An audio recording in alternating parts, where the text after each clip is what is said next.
দয়া করে পুরো ভিডিওটি দেখবেন। এই ভিডিওটিতে যে ব্যক্তিকে দেখতে পাচ্ছেন ইনার নাম হলো রবিউল মমিন, আমরা সবাই রব্বুল মমিন বলে জানি। ইনার বাড়ি সাট্টাড়ি গ্রামের জারলাই পাড়ায়।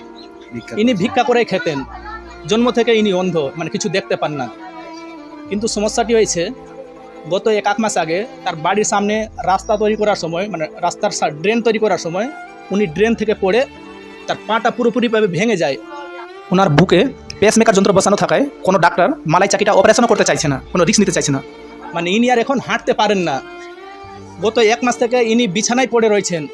এই লাঠির সাহারা একটু একটু মানে 2-3 জন ধরে তারপরে একে নিয়ে আসা যাওয়া করে। আর ইনি ভিক্ষা করতে পান না।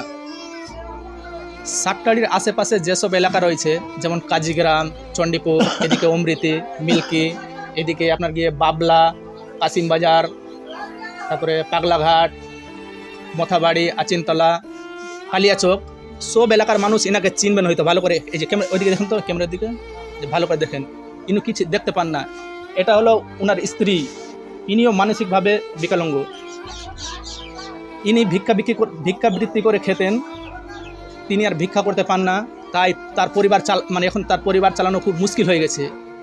যদি আপনারা কেউ ইনাকে সাহায্য করতে চান তো স্ক্যানারে দেওয়া নম্বরে, বা কেউ যদি বাড়িতে এসে সাহায্য করতে চান আপনারা বাড়িও আসতে পারেন।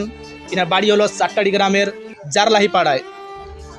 এনার সঙ্গে যোগাযোগ করার জন্য ওই স্ক্রিনে দেওয়া নম্বরটির সাথে ফোন করবেন, আপনারা সব ঠিকানা পেয়ে যাবেন।